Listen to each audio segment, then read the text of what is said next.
Hello, welcome to Sharmit. In this session, we will cover the further values from the RTVSYSVAL command, and in order to explain the same, I'm taking this program in edit mode. So here you can see that we have declared three variables. So these variables you can declare by referring the IBM official website for RTVSYSVAL command. So once these variables are declared, now we are good to hit the command. So to hit the command, you just need to write RTVSYSVAL, then press F4. There you will find two fields that we need to pass. One is the sysval, where we will pass the value which we want to retrieve from the system, and another one is the q means the variable which we in which we want to store the output. Okay, now if you want to know more about this value, you can just press F1 here on this field, and then you will be reached to this help screen where you will find all the information related to the values that we can retrieve from the RTVSYSVAL command. So these are the values that we have already covered in our previous session. So today we are going to discuss about this value, which is QDBFSTCCOL,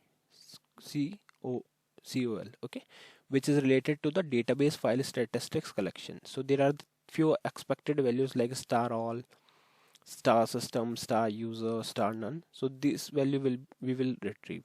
Okay, so what it means, star all means all the user request means all the user requested database file statistics collection request and statistics collection automatically requested by the database manager are allowed to be processed by the database statistics job. So likewise, if it is star none, then it means the no database file statistics collection requests are allowed to be processed by the database statistics system job.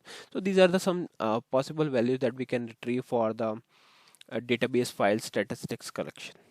Okay, now the second value we are going to discuss is QDBRCVYWT, which means database recovery weight indicator. So it will indicate what is the weight status, you can say. Okay, so the expected value is 0 and 1, where 0 means do not wait and 1 means wait. Okay, now the third one is the QDEC format, which means decimal format. Changes made to the system value take effect immediately. So what you need to do, just copy the value name from there, from the F1 screen, and then paste it here along with the variable where you want to hold that value. Likewise, I'm retrieving the values for the other two values, and here you can see.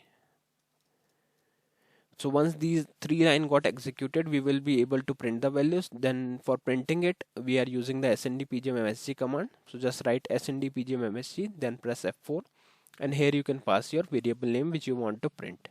Okay, as these three variables are already a character type variable, so we can pass it directly. So I'm passing it as it is. Then we are good to compile it and call it. So I'm compiling it. It is compiled successfully. Now I'm calling it. So first value we got is star none, second is 1, and third is j. So this is how you can utilize this RTVSYSVAL command for retrieving the values, and I hope it is clear to all of you. And that's all for this session. In the upcoming session we will discuss few more things. So thank you for watching Sharmit.